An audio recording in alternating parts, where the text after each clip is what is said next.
What would you do if you saw a middle-aged woman, thin, wearing a worn-out coat with frayed shoulders, carefully wiping a spill on the floor of a crowded supermarket, while everyone else walked past as if she were invisible? Would you stop? Would you look her in the eye?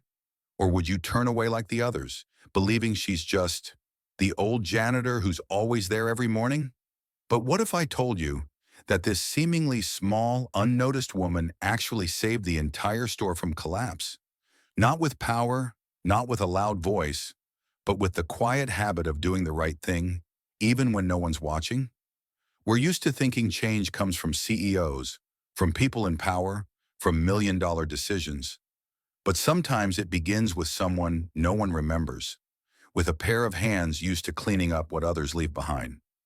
Today's story doesn't begin with a grand meeting, or spotlight, or ribbon-cutting ceremony. It begins with the scent of bleach, and a question no one ever answered. Why is she still here, after 28 years, when no one even notices what she does? This is the journey of Helen, a woman never awarded, never outspoken, yet the reason a CEO was forced to reevaluate everything about how he ran his company. And if you think this is just a small story, then stay until the end, because it might just make you ask yourself, how many people have I overlooked, simply because they didn't fit the image I expected? The floor was still wet. Fluorescent light glared off the yellowish water, reflecting on the worn heels of old boots. Benjamin was kneeling, one hand gripping the mop, the other pressing on his knee for balance. The stinging scent of bleach hit his nose, making his eyes water, but he didn't stop scrubbing. The mop was stiff, the rough handle scraping his palm. His knee rubbed against the cold edge of a tile, raw and burning. The back door of the restroom creaked open, followed by soft footsteps. Then a cold, dry voice. "You done yet?"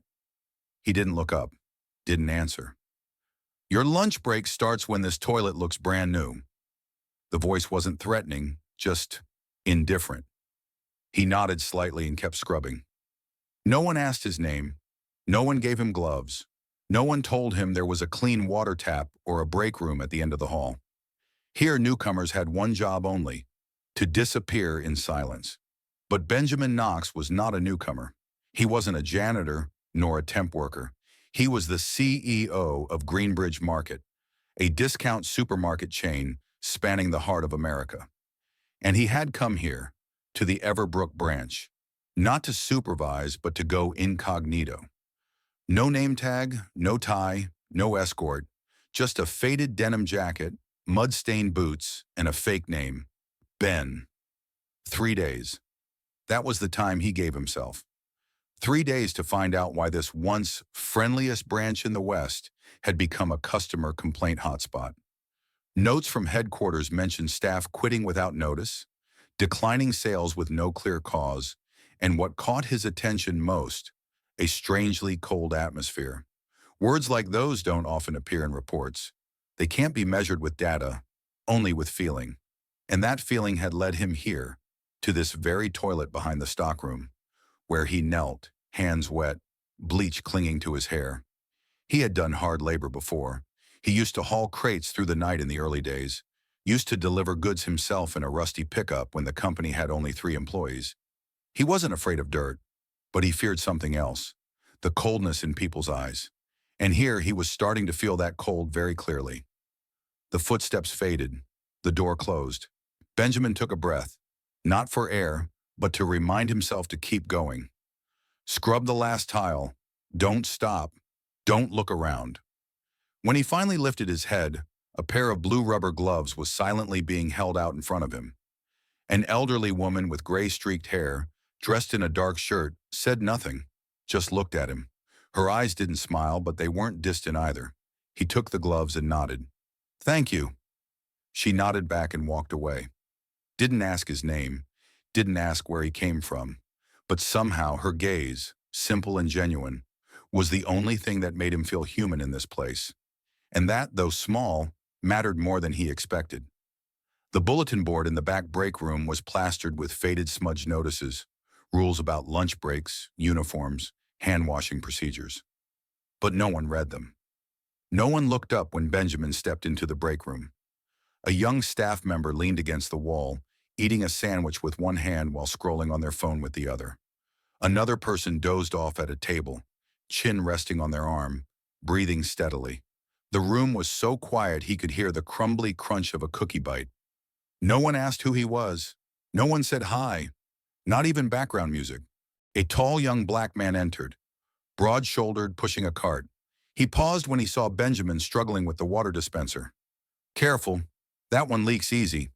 Benjamin nodded. "Thanks." "Deshaun," the guy said, extending a hand. Benjamin shook it. "Ben."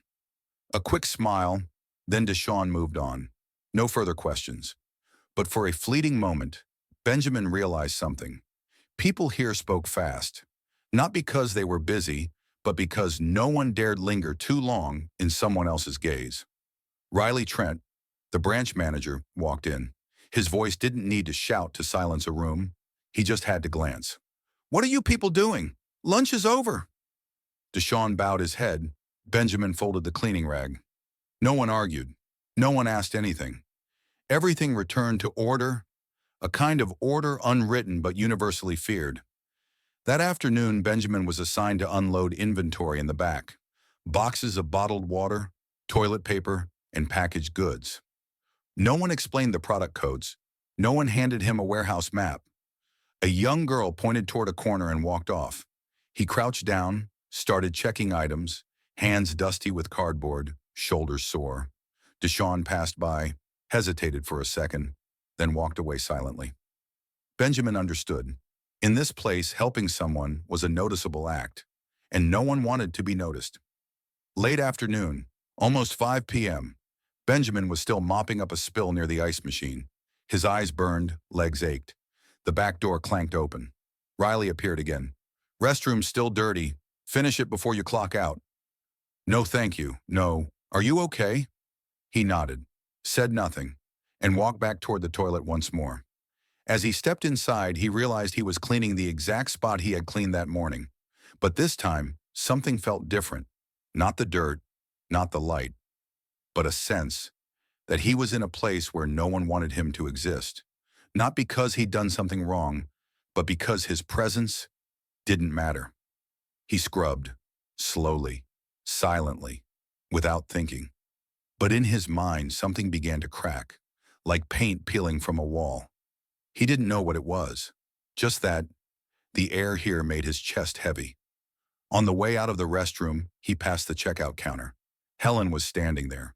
Her eyes were dark-ringed, hands neatly folding receipts into tight, practiced stacks. Benjamin paused briefly. "Long day," he muttered. Helen didn't look up.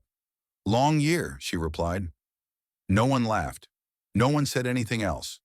But in that moment, Benjamin knew. She wasn't just working. She was surviving. Here. Every day. And no one ever asked if she was tired. She pulled open a drawer and took out a new pair of gloves. "You'll need this tomorrow." No good luck. No pep talk. But that gesture, simple, was a message Benjamin would never forget. He took the gloves, said nothing. And for the first time all day, he didn't feel like he was playing a role. He was truly living like an invisible man.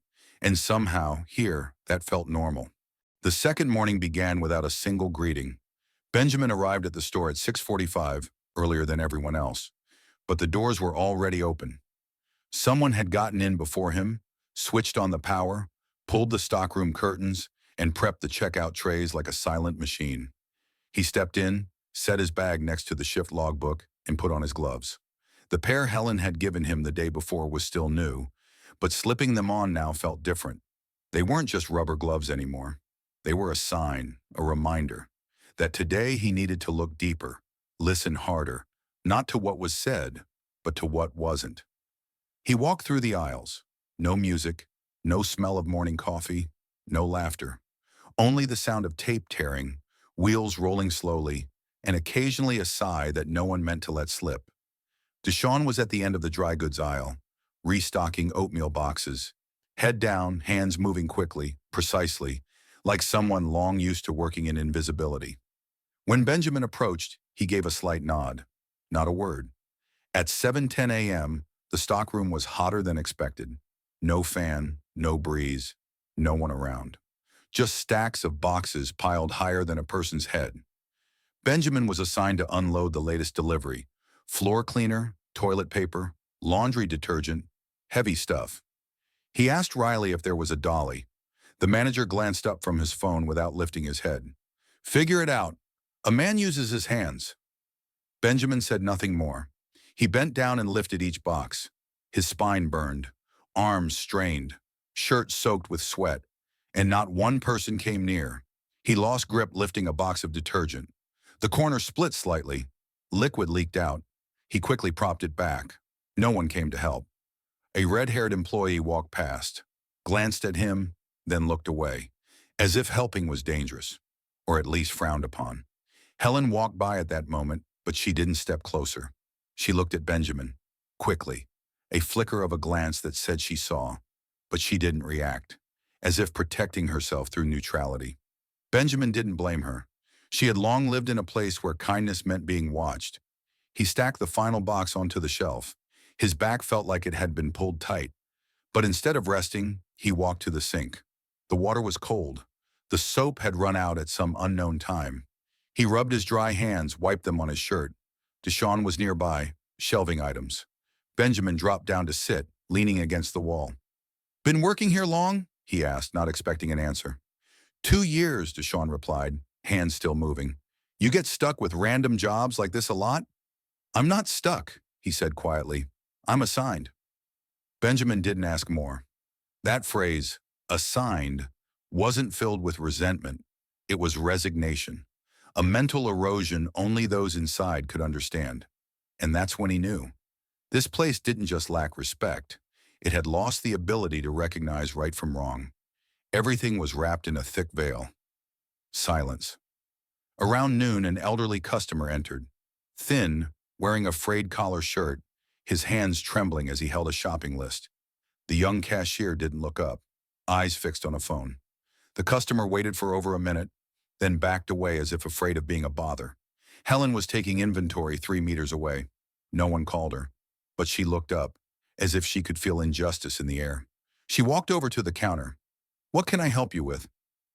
Her voice was soft, clear, unrushed.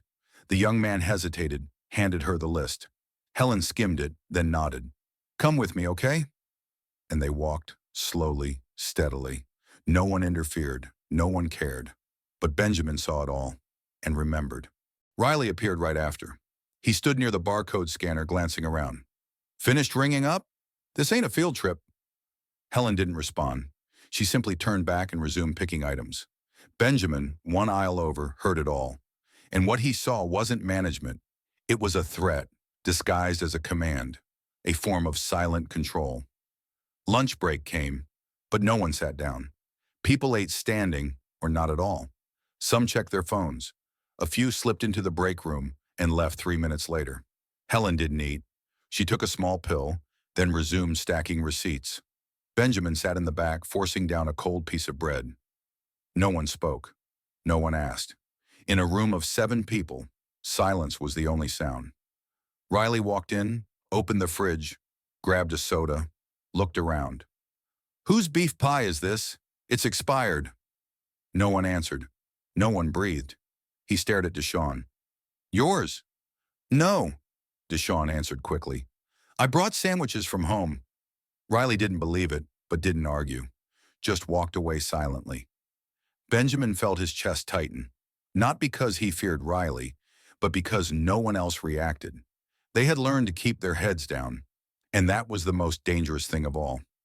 That afternoon, Helen had a headache. She coughed lightly 3 times, then leaned against the wall. Benjamin stepped over to ask, but she shook her head before he could speak. "I'm fine. I've never been late a day in my life." He said nothing, because he knew. She didn't want pity. She just wanted to be somewhere her dedication was seen. But here, that didn't exist. Benjamin was dusting shelves near the bread section. When he bent down to pick up a broken box, a male employee walked by without helping. No one was surprised. He remembered the old days when the company was small. They used to throw birthday parties for staff, used to bake bread in store just to give the place a comforting scent. Now, someone slips and the whole store looks the other way. At the end of the day, as customers thinned out, Benjamin stood at the far end of the aisle, staring into the space between shelves. He didn't see product, didn't see sales. He saw unspoken eyes, feet moving faster than necessary, people who had learned to survive by disappearing.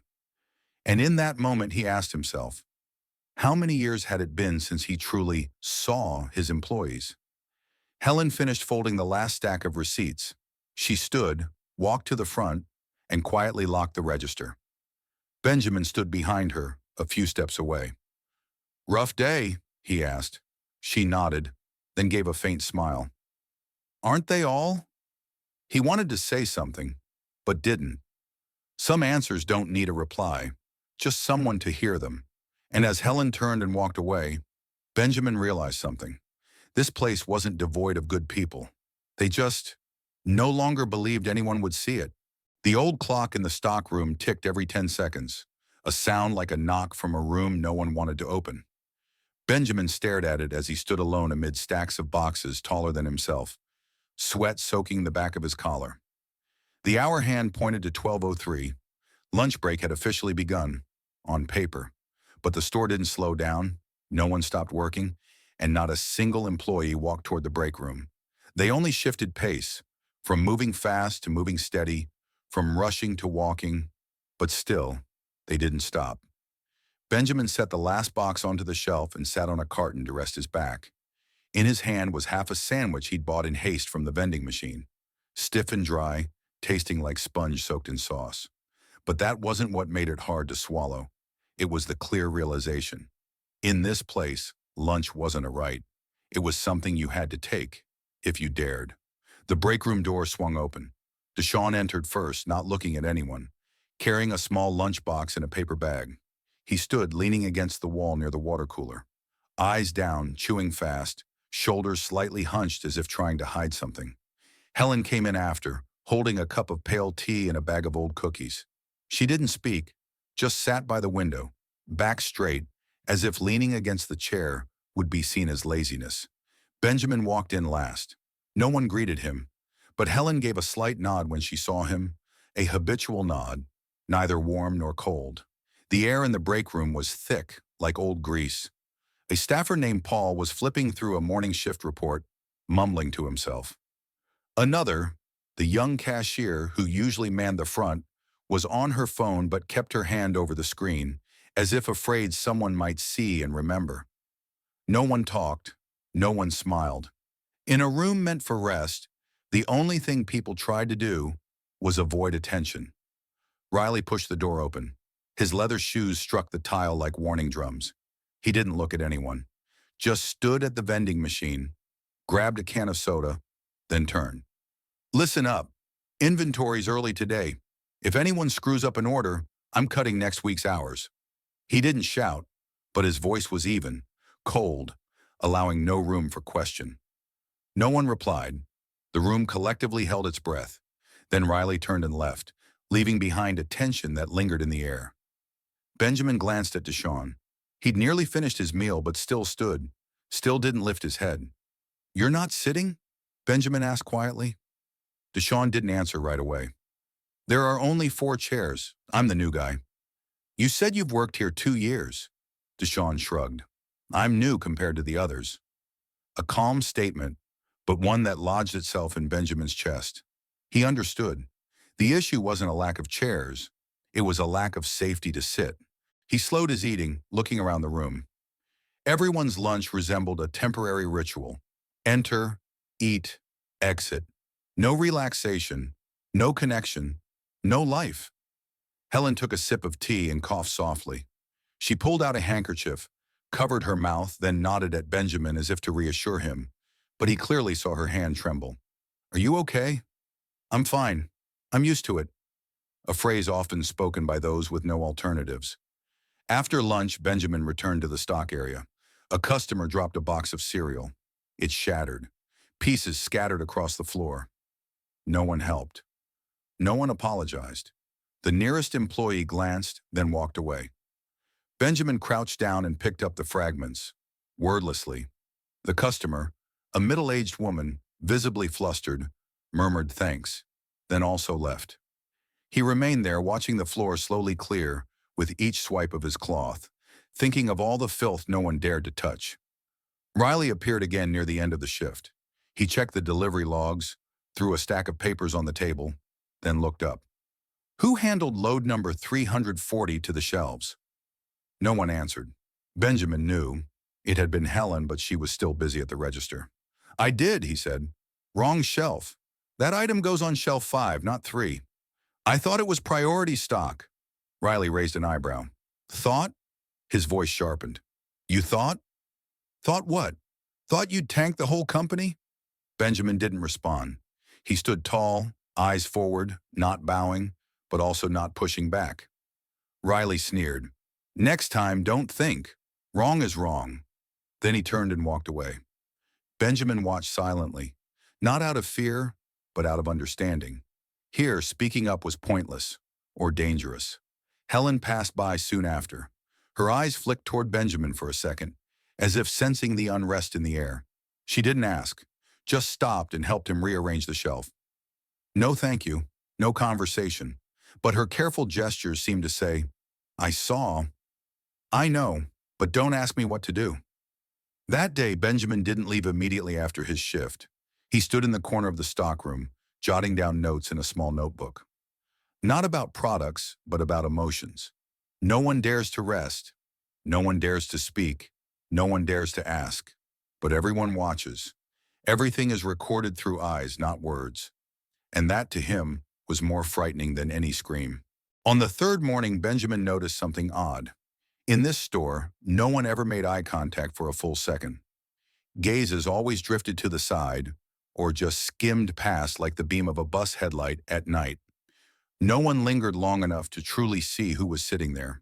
And in those fleeting glances, the only person who still held on to a trace of eye contact was Helen. The store hadn't opened yet, but inside it already moved like an ancient machine, its parts groaning from lack of oil. Helen walked in at 6:59 a.m., carrying a small canvas bag and an already half-finished bottle of orange juice. She passed Benjamin without stopping, but left behind a quiet sentence, just low enough not to be heard by anyone who wasn't truly listening. Register 4's been glitchy this morning. Don't let them yell at you for it. Then she kept walking. No follow-up, no explanation. But Benjamin understood. It wasn't a warning. It was a silent form of protection. He returned to the stock area, where the boxes from yesterday were still piled messily. No one had sorted them. No one had been specifically assigned. Those who were fast picked the easier jobs first. Those who were slow or new had to understand the unspoken rule. The heavy work is yours. Benjamin bent down and started lifting crates of cleaning supplies, sweat soaking his shirt by 7:20 a.m. He didn't complain, but that didn't mean he wasn't paying attention. Every footstep, every sidelong glance, every subtle movement was being filed away. Not for revenge, but to understand how a place that once brimmed with life had become a desert. Helen didn't belong to that desert, but she didn't walk away from it either. She remained. Somehow in her own quiet way, she still existed, not as someone who resisted, but as someone who held the balance. Benjamin watched her from afar as she worked. The way she folded receipts like personal letters, the way she spoke to elderly customers with deliberate clarity, the way she smoothed out a scrap of paper someone had dropped and no one bothered to pick up. Everything she did was careful, precise, needing no praise, asking for no recognition. Around noon, she coughed 3 times in a row. Benjamin, stacking stock nearby, heard it. When he looked up, he saw her leaning lightly on the counter, hand over her chest. He stepped over. Are you all right? Helen nodded. I'm fine. I just need a few minutes. Do you want to ask for a day off? Helen smiled. Not the kind of smile meant to lighten the moment, but the kind long practiced at brushing off concern. I've never asked for a day off in 11 years. Benjamin paused. Never? No tardiness, no days off, no sick calls. That's how I kept my job. She said it as if it were a principle, not a sacrifice. And to Benjamin, that hurt more than any complaint ever could. That afternoon, when Helen slowly walked into the manager's office to ask for a single day off, just one, Riley was on his phone, feet propped on the desk. "We're short-staffed, Helen. I can't lose another shift." "It's just one day. I have a prescription. I can send a photo." "No photos. I don't deal in paperwork. I deal in gaps. And today, I've got no backup. Sorry." The word sorry came out like a badly acted line in a bad movie. Helen stood still, unfazed. Nothing changed in her eyes. Then she nodded and turned away. No pushback, no tears, no "thanks for considering." She just left, as if rejection was something she had already anticipated before walking in. Benjamin was standing at the end of the hallway. He heard the entire exchange. His hand gripped the steel shelf frame, not out of rage but pain. A person like Helen, the only one who still showed care in this entire store, wasn't even allowed to be tired. He found her at the checkout counter later that day. "You're not going to ask again?" "Number, I don't want to be replaced." "Who could replace you?" Helen looked at him. "Here, anyone can be replaced, as long as they don't ask for anything." That sentence in anyone else's mouth might have sounded like a complaint, but in Helen's voice it felt more like a weather report, neither joyful nor bitter, just true. Benjamin returned to the break room at the end of the shift. On the table was someone's forgotten lunchbox. Inside, only half of it remained, carefully wrapped in cling film. He didn't touch it, just looked. The only thing still preserved in that space was the small trace of someone who cared enough to fold things neatly. Just like how Helen always folded receipts into perfect squares. Just like how she reversed the creases of flyers so the edges wouldn't tear. These small gestures didn't boost revenue, but if people like her were gone, there'd be nothing left holding the store back from rotting completely. And then, for the first time in 3 days, Benjamin asked himself, what made someone like Helen stay? It wasn't the money. It wasn't the position. Maybe it was because she didn't know how to be angry. Not because she was weak, but because she understood that if even she gave up, there'd be no one left to hold on to decency in what used to be called a family. When Benjamin placed the first camera on the highest shelf of the supply room, untouched by any cleaning for at least a month, his hands still smelled of bleach. It was a small device, tiny enough not to draw attention, but good enough to capture both image and sound. He wedged it between 2 boxes of industrial paper towels, angling it toward the door that led to the employee break area, then stepped back to examine the position. Perfect. No one would notice it, especially in a store where no one ever looked up. It was early morning. He had arrived earlier than usual, using the excuse of checking a spill in the stockroom to be alone in the storage area. He didn't feel fear. He didn't feel excitement. The only thing he felt was a calm decisiveness. The kind of stillness only people who've held real power understand. It's not about speaking loudly, it's about remembering clearly. And he had remembered enough. Far too much. After 3 days of watching, after every moment he saw Riley snapping at employees for answering half a second too late, after witnessing Helen being denied rest despite coughing to the point of staggering, after all the sidelong glances from people too afraid to speak, Benjamin understood he was no longer here just to understand. He was standing inside a rotten culture, a place where kindness was treated like a threat, and silence was the currency of survival. And if he didn't do something, it would continue, perhaps even spread, enabled by the very system he had once helped build. He installed 2 more cameras, one near the manager's office, tilted just enough to avoid suspicion, but close enough to catch every sarcastic comment like, "No one can replace you, so show up even if your back's killing you." And another behind the dry goods aisle, where he'd seen employees clocking in for each other during late shifts. Both were in place by 7:15 a.m. No one noticed. No one asked. No one paid attention. In the brief shift meeting right after, Riley said, "Corporate's reviewing productivity this week. If you're not meeting your numbers, be ready." No one replied, but Deshawn's eyes dropped slightly. Helen continued counting cookie boxes with the same calm expression, as if the words were just a puff of dust in the air, drifting past her ears and falling to the floor, silent and invisible. Benjamin watched from a distance, not taking notes. He didn't need to. Everything was being recorded by eyes, and now by machines. It was no longer a matter of feeling, it was evidence. Late that morning, an elderly customer came up short trying to buy laundry detergent, fumbling through her coins. The young cashier mumbled, "Policy says no short payments. Please pay in full." The customer, confused, her eyes trembling, counted again. 80 cents short. Helen walked over. No words, no asking for permission. Pulled a crumpled dollar from her wallet and placed it on the counter. "Go ahead and ring her up," she said to the girl. No raised voice, no sharpness, just clarity. The cashier reluctantly scanned the items, muttering something under her breath no one caught. The customer thanked them profusely, eyes wet. Helen nodded and walked away as if nothing had happened. But Benjamin remembered, not because it was unusual, but because it was rare. No one else did things like she did. Not because they were bad people, but because they had been swallowed by a culture of everyone handles their own. Kindness, if not outright forbidden, was quietly treated as weakness. Deshawn approached Benjamin early in the afternoon. He silently flipped open a box of inventory, saying nothing. But as he bent down to retie the bundle strap, he murmured quietly, without looking directly at him, "I saw you attach something this morning. Be careful." Benjamin turned, didn't deny it. Deshawn asked nothing further. He simply stood, walked back to the main aisle, and disappeared behind the shelves. That warning, it wasn't suspicion, it was silent permission. A quiet message. "I know, I saw, and I won't tell." Riley stepped out of the office around 2 p.m., holding his phone, speaking loudly.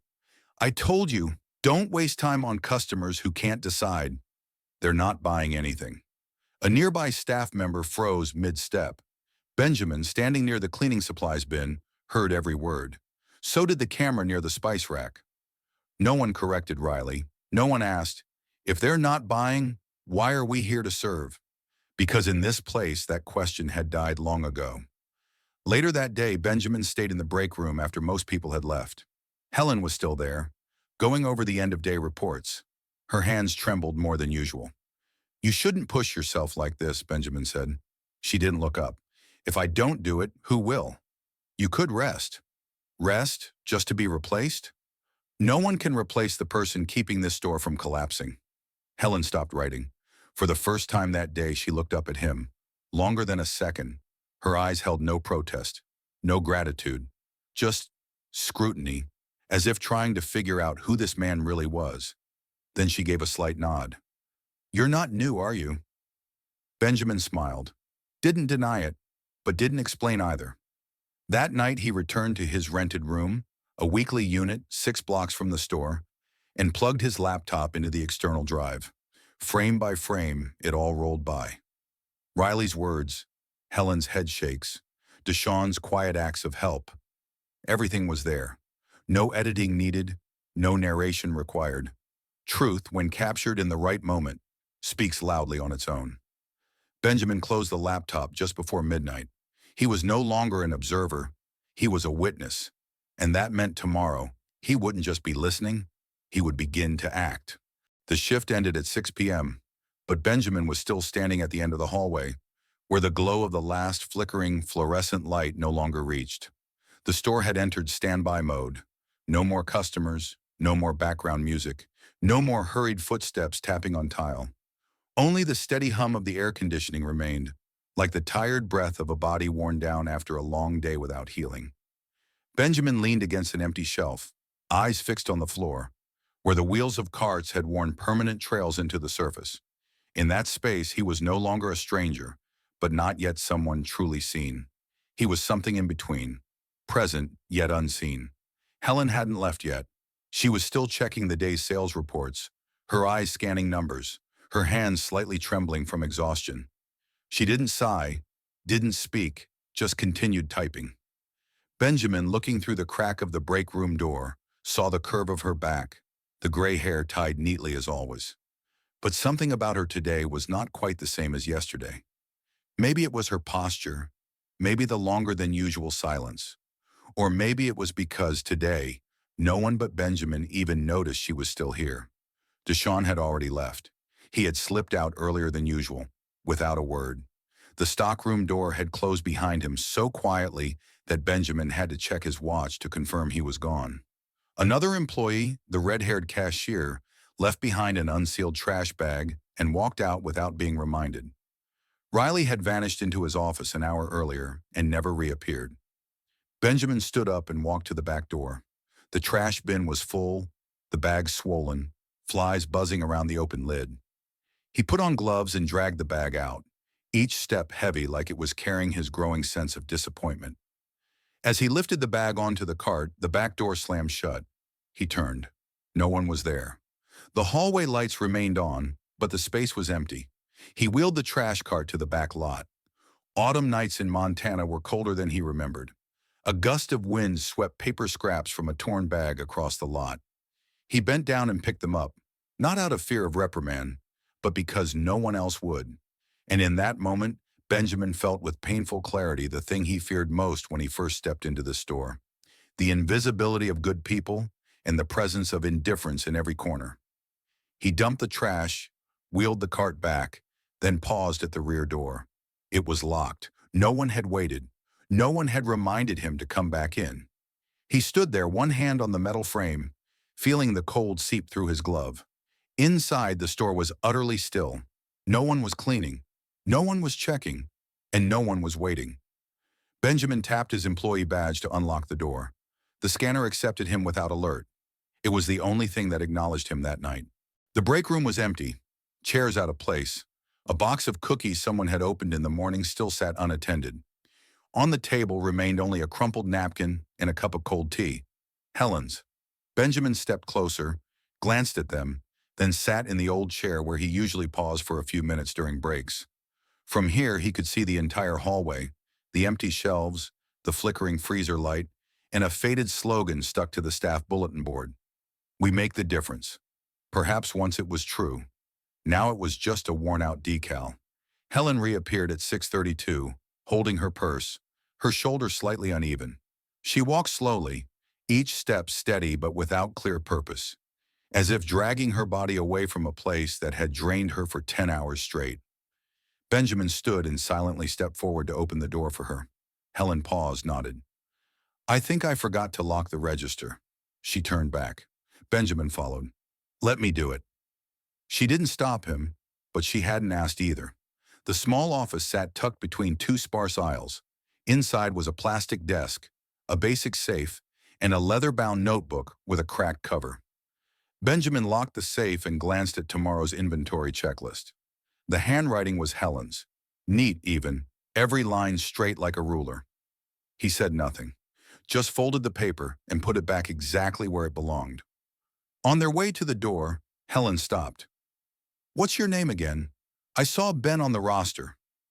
Benjamin hesitated for half a second. "Ben is my temporary name." Helen looked at him, unsurprised. "You don't seem like someone just working part-time. And you don't seem like someone who should still be working here." "But I am," Benjamin nodded. "And I'm starting to understand why this store hasn't collapsed." Helen smiled. "Not collapsing doesn't mean it's alive." That line followed Benjamin all the way to the parking lot. He sat in his car for almost 10 minutes without starting the engine. The lot was nearly empty, except for one delivery truck parked in the corner, its headlights faintly reflected in his windshield. What he felt wasn't anger, wasn't pity. It was a kind of hollowness he couldn't name, like a person returning to a house they'd built 10 years ago, only to find it still standing. But the walls were damp, every door jammed, and the laughter that once filled the rooms replaced by silence. He took out his phone and played a clip from the afternoon surveillance. Riley was speaking to two employees. "If the customer can't decide, don't waste time. They're not worth it." Neither employee disagreed. They nodded. One even smiled. Benjamin stared at the frozen frame, then turned off the screen. No need to keep watching. He'd seen enough. The store was still standing, but its culture had fractured, and he, the one who had laid its first bricks, had let that crack spread too long. And now, in the silence that stretched long after closing time, he couldn't help but ask himself, if people like Helen have never let themselves be angry, then has anyone else ever been brave enough to speak? That morning there was no sunlight. The Montana sky was coated in a thick layer of clouds like primer slapped on in haste, with no sliver of light reaching the ground. Benjamin entered the store at 6:37 a.m., earlier than usual. No one noticed. No one asked. Not a single glance followed him. The front glass door closed quietly behind him, as if swallowing the presence of someone the world had no intention of acknowledging.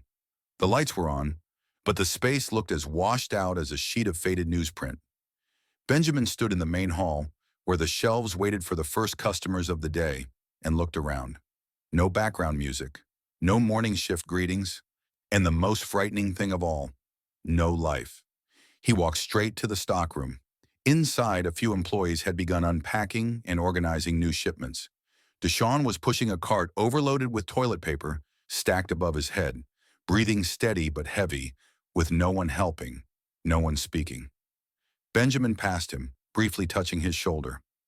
No words. Deshaun gave a slight nod, as if Benjamin's presence had already been expected since last night. The west corner of the stockroom was hotter than usual. The ventilation fan was off. The smell of fresh cardboard, stale sweat, and disinfectant blended into an air that clung to the skin like invisible dust. As Benjamin bent down to lift the third box of laundry detergent, his spine protested in silence. No one saw. No one asked. He stood up, wiped his forehead with his sleeve, and glanced at the hidden camera above, still in place, the indicator light gently blinking. Everything was still being recorded, but no one in this store knew that, as of today, every word they spoke was leaving a trace. Riley arrived at exactly 7:05, gray polo shirt, phone in hand, chewing the last bite of a sandwich. He entered without greeting anyone, without making eye contact, and tossed out a line. The milk shipment from yesterday isn't shelved yet. If it expires, that's on you. No specific instructions, no response. Each person returned to their task, like machines programmed to exist in silence. Benjamin's eyes drifted to the cookie aisle, where Helen was folding newly stocked bags with gentle, practiced motions. Slower than usual. Her shoulders tilted to one side like her body was carrying more than it should, but she still kept her composure, because no one here was allowed to look tired. Even the kindest people had learned that weakness made them replaceable. At 8:30, the store opened to customers. An elderly man walked in, his hands trembling as he pushed a cart slowly. The young cashier was engrossed in her phone. Benjamin stood nearby, arms full of powdered milk boxes. The customer waited nearly a full minute. No one welcomed him. No one asked. Finally, Helen left her post at the cookie aisle and moved quickly to the checkout. "Good morning, sir. Let me help you," she said softly, clearly. No fake cheer, no corporate polish, just one human speaking to another. Benjamin saw it all, and the nearby camera recorded it too. Near the end of the morning shift, Benjamin witnessed something that made his neck go cold. An employee named Kyle clocked in on behalf of someone who wasn't there. Benjamin watched from behind a shelf, directly witnessing the act. Kyle didn't know he was being seen. He wasn't cautious. He wasn't sneaky. He did it like it was routine, an accepted practice. Not out of malice, but because no one feared being caught. Benjamin didn't intervene. He silently took note. Another camera behind the wall captured it too. Every frame, every fake beep of the time clock. In that moment, Benjamin realized this was no longer just a case of poor management. It was the result of leadership retreating, allowing the system to self-regulate through indifference. At exactly 11 o'clock, Riley stood at the break room door and said to two nearby employees, "Not many customers today. Don't waste time on the hesitant ones. Focus on those who look like they'll spend." One employee laughed. The other nodded. No one pushed back. Benjamin stood behind a bread bin, hearing every word. The camera heard it too. Nothing could be denied. By late morning, Helen walked into the break room, her steps heavy. Benjamin passed by and stopped. "You're still not going to take a day off? What for now? So you don't collapse." "I've never collapsed here. Just slowly disappeared." Benjamin didn't know what to say. She hadn't spoken to be comforted. She had spoken like someone who understood that not everyone needs to listen, but some things still need to be said, at least once. As she walked out, Benjamin stood in front of the old bulletin board, flyers curling at the edges, announcements about Employee of the Month programs from 3 years ago, a torn call for workplace culture feedback.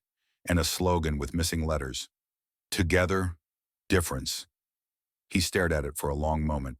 Then he walked toward the freezer aisle, not because of a task, but because something in his mind had just clicked into place. It was no longer enough to simply record. 4:57 p.m. Benjamin stood in the aisle between two frozen goods sections.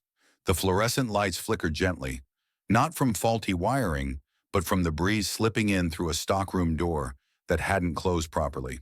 He gripped the report in his hand, unmoving, listening to every chair scrape, every strip of tape torn at the checkout counter. The store was winding down, but he wasn't. For Benjamin Knox, what he was about to do wasn't an ending. It was a beginning. He didn't write an email. He didn't make a call. He didn't issue an internal memo. He walked straight to the manager's station, where Riley was hunched over a screen. "I need a full staff meeting. 5 p.m. Break room. No absences," he said.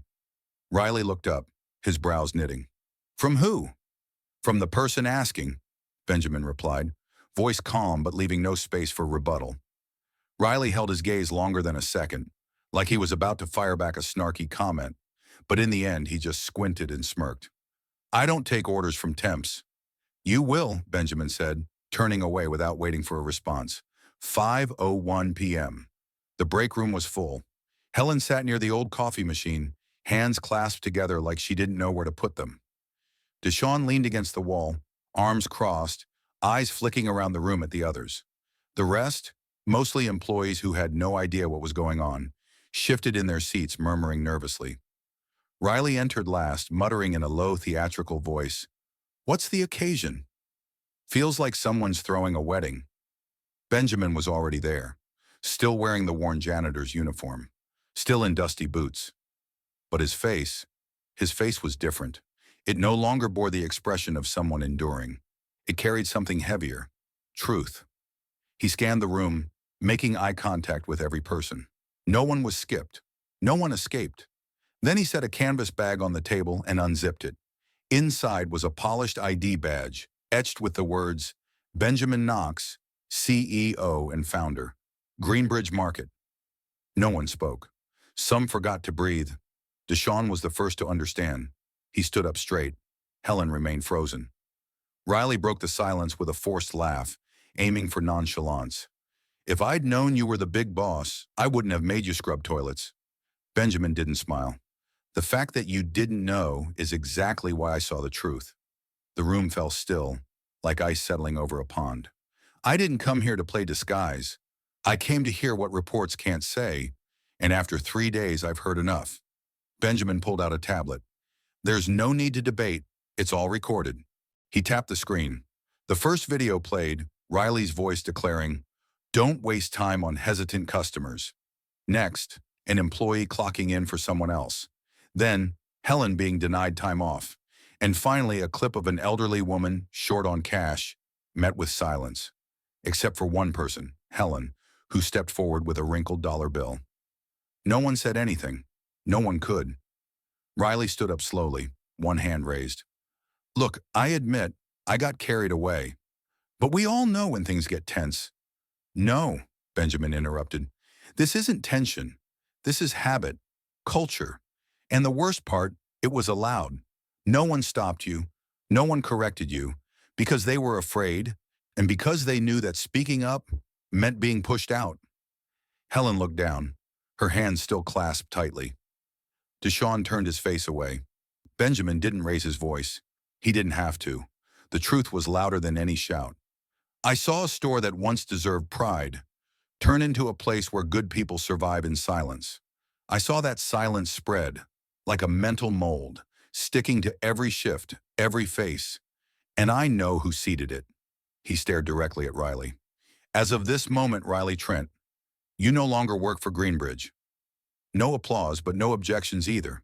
The sound that filled the room was silent agreement. Riley froze. He didn't argue. He didn't smirk. Just stood there, eyes wide, as if stunned to be undone by the same indifference he had sown for years. Benjamin turned to the room. "But I didn't come here just to fire someone. I came to rebuild." He walked toward Helen. "You were the only one who acted like this company still had a soul. And I owe you an apology for not seeing it sooner. Helen shook her head gently. I was just doing my job. No, Benjamin said. You did more than that. You're the reason I believe this place can still change. He turned to Deshawn.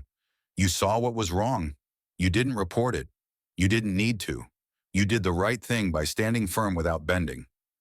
From his pocket, Benjamin pulled out an envelope. This is an official invitation to our internal leadership program. Not because you shouted, but because you knew when to stay silent and when not to back down. Deshawn took the envelope.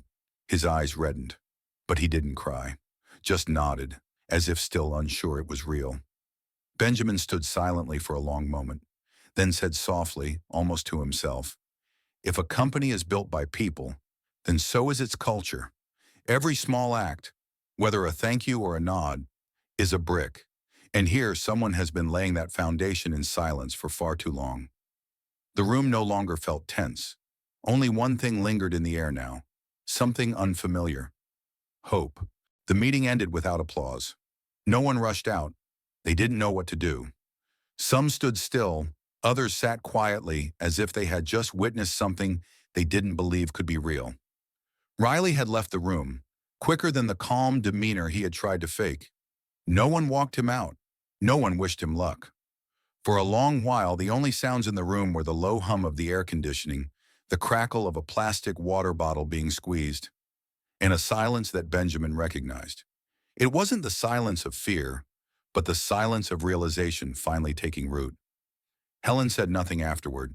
She remained in her seat, left corner, near the coffee machine. Her hands were no longer clasped but lay loosely on the table, like someone who had just laid down a heavy weight but wasn't quite sure what to do with hands so used to carrying it. Benjamin remained standing. He didn't want to be the first to leave, but he didn't want to interrupt that moment either. He knew that right now, other people's silence was more important than his own words. Not because he had nothing to say, but because Helen still hadn't moved. Deshawn was the first to stand. He quietly walked out, the envelope Benjamin had given him still in his hand. His eyes passed over Helen, and he gave her a small nod, like a thank you that no one had ever been taught how to say aloud. One by one, the others began to leave, slowly, softly. No one jostled to get ahead. It was as if, for the first time, they weren't being pushed by shift whistles or judgmental stares. And the last person to rise from her chair was still Helen. She stood slowly, as if testing her own weight after a shock she'd never imagined would come. Benjamin approached, but kept a respectful distance. I thought you'd be the first one out, he said gently. Helen didn't look at him. She kept staring at the empty table in front of her, as if something there hadn't quite been cleaned. I don't know if I should have stood up sooner or stayed a little longer. You did the right thing. Number Y just did what I thought was normal. Maybe that's why it's so rare.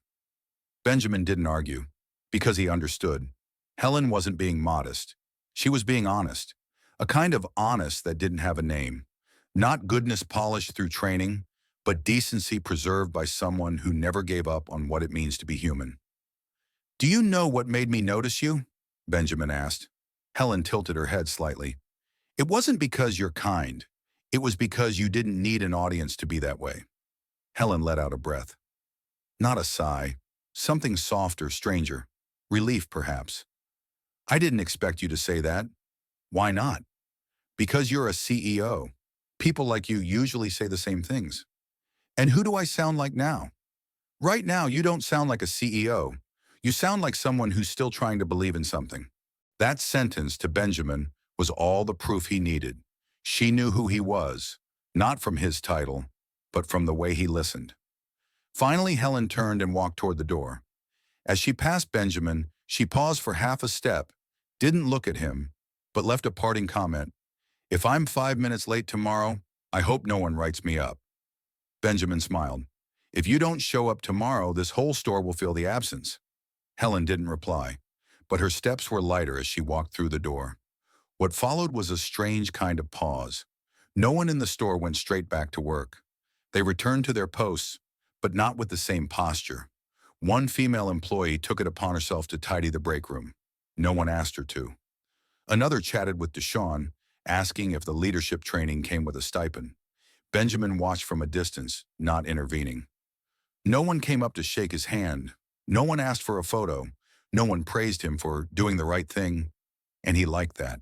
Because he knew, if the meeting meant anything at all, its value wasn't in who won, but in who was still standing afterward. The next day, Helen arrived at 6:50. Not early, not late. She entered through the staff door, placed her bag down, tied her apron, and washed her hands. No one stared, but every eye noticed she was there.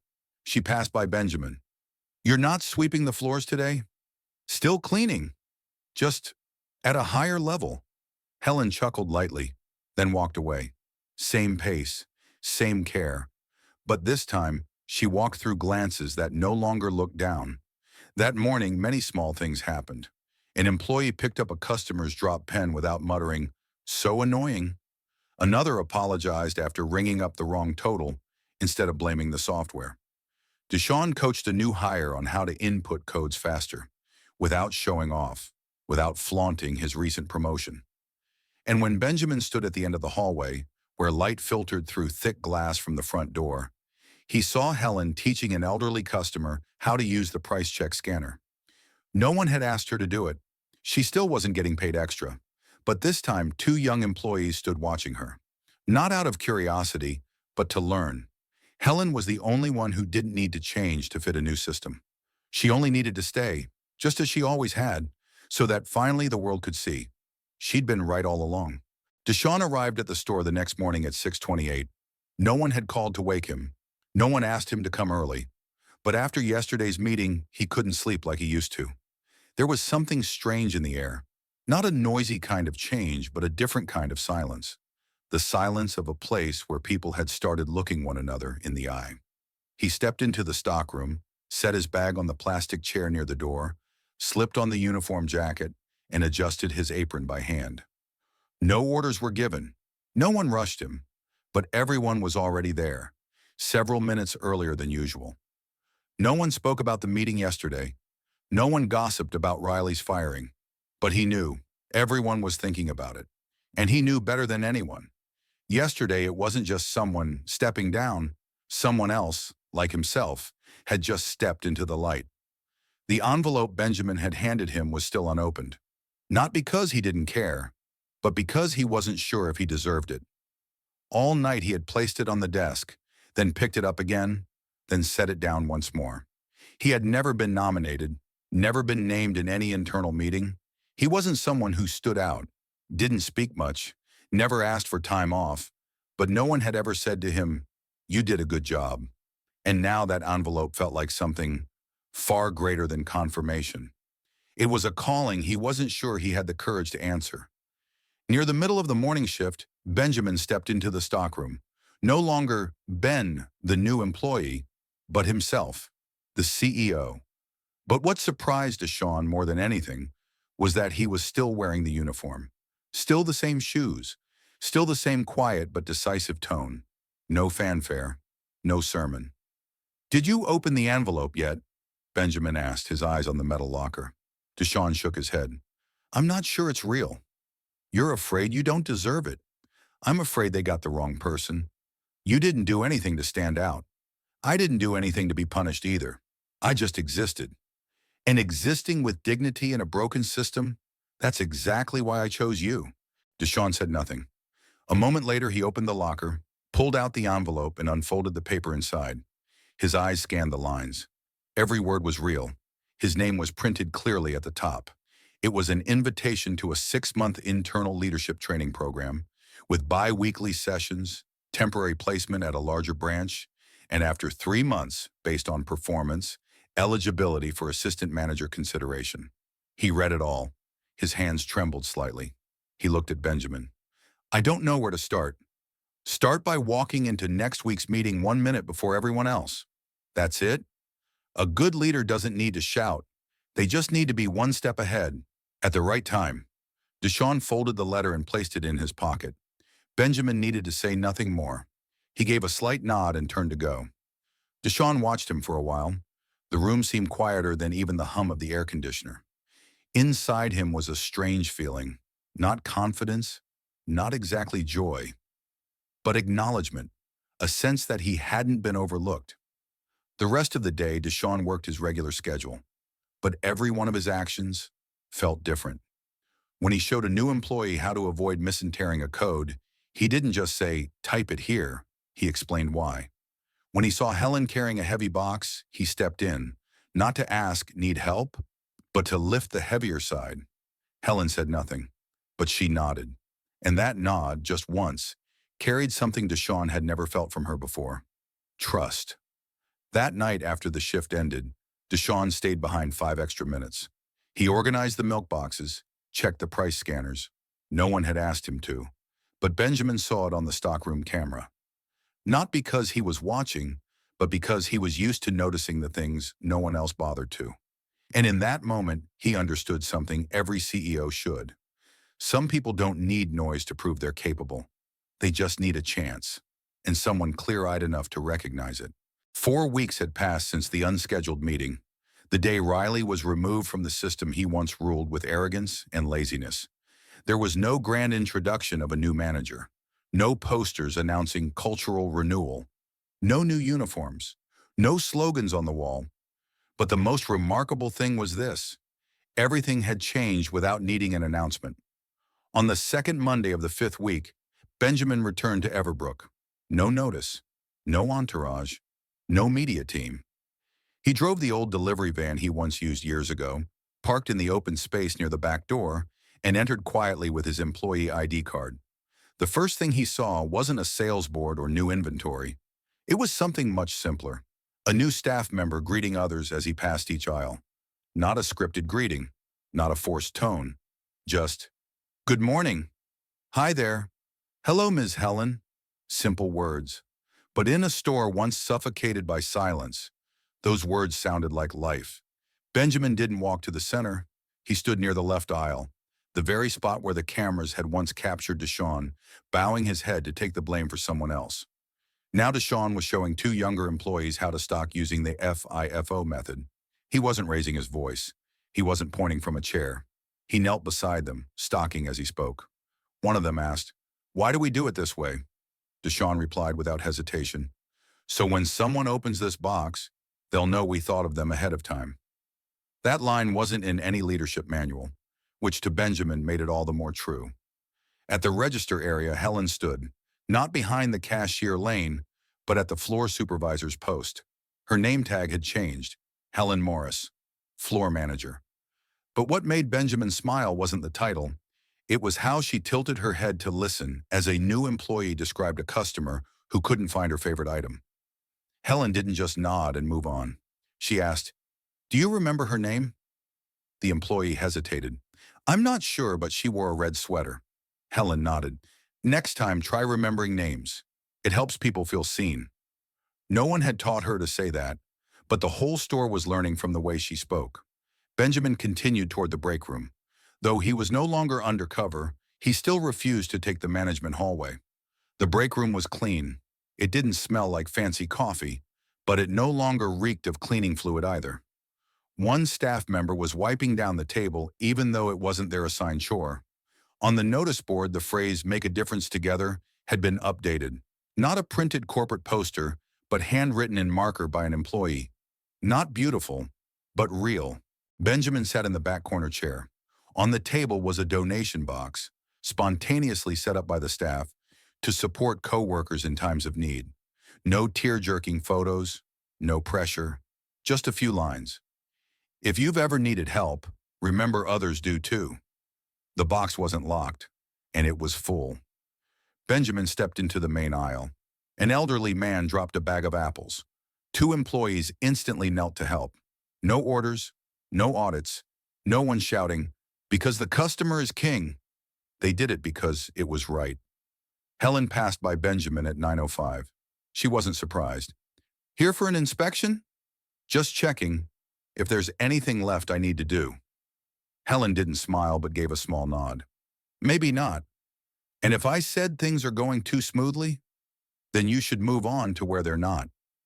Benjamin thought of replying but stopped. She was right. He turned back to observe the store. Deshaun was signing for a delivery. He interacted with the driver with calm eyes, neither submissive nor confrontational, but balanced. Helen was helping a customer in the freezer section. Her hands moved swiftly, but her eyes always paused a moment longer whenever someone needed direction. A new employee bowed their head apologetically after dropping a carton of milk. No yelling, but no silence either.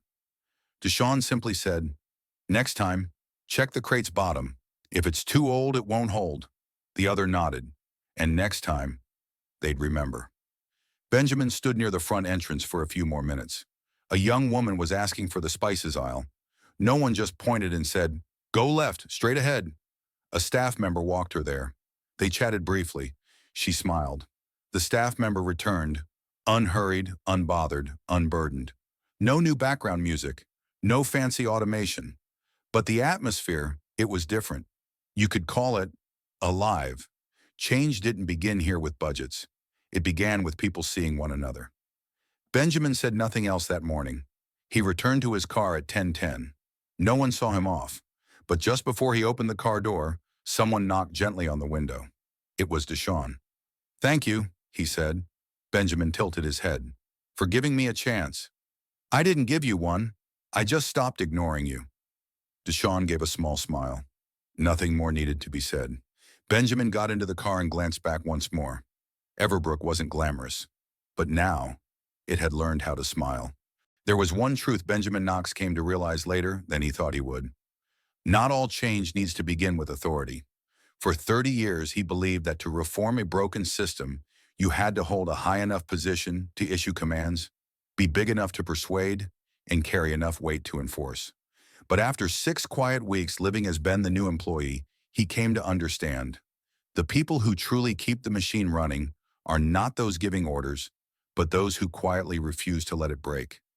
And it is those people, though lacking in official power, who carry the greatest influence. That's why at the company-wide summit held in Portland on March 15th, the first one held again after a 3-year hiatus, Benjamin did something without precedent. He invited 3 people to open the event, none of whom held senior management titles. Deshawn, the one no one used to remember, stood under the spotlight. Helen, who had worked for 28 years without ever being recognized, and Elena, a staff member from the Tucson branch who had quietly tracked systemic errors in a personal notebook to ensure no report went ignored. None of the 3 gave flowery speeches. They simply told stories of one thing they had once done, something no one asked of them, no one saw immediately, but that left a lasting mark on their teammates. When Benjamin took the stage afterward, he didn't open with, "We need growth." He opened with, "I used to think Helen was a worn-out part of the system. Now I know she's its living memory, and if she hadn't stepped away from her register to talk to an elderly customer that day, I might still believe my system was working fine." The hall fell silent. No loud applause, but the air had shifted because everyone understood. Today was not the day for titles to be honored. It was the day for invisible influence to be named. After the summit, the Silent Impact Initiative was launched, an internal program not aimed at management, but at employees often overlooked.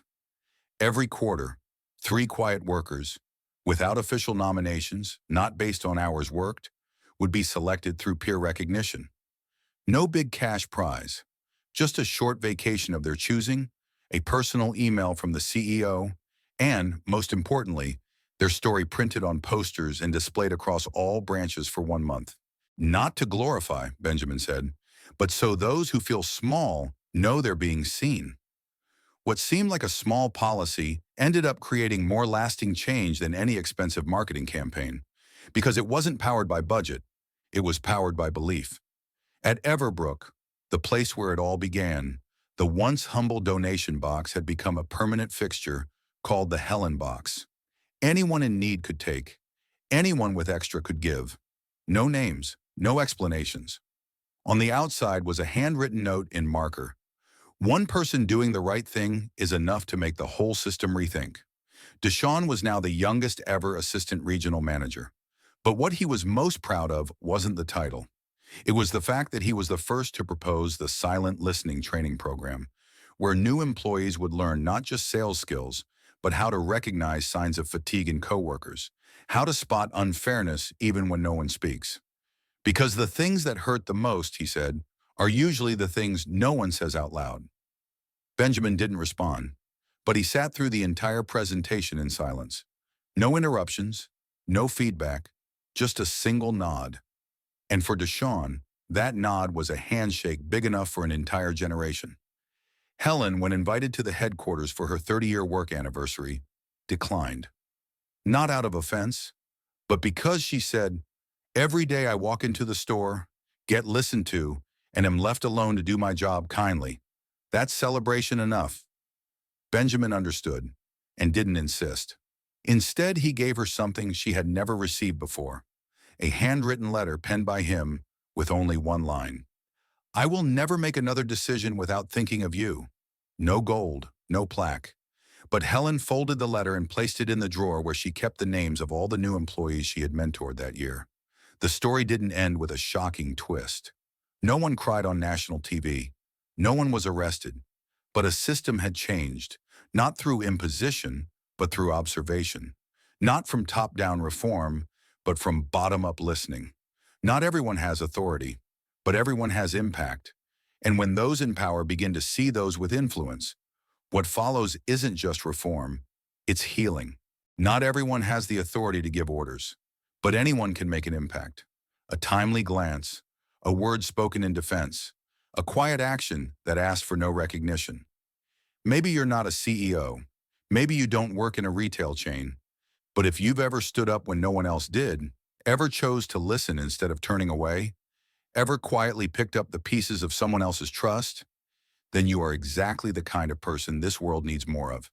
And if you've ever been dismissed simply because you weren't loud, because you held no title, or because you didn't fit the image others expected, remember, you are the one who can make a broken system take a hard look at itself. Maybe your name hasn't been called today, but your presence has already changed someone, even if you don't know it.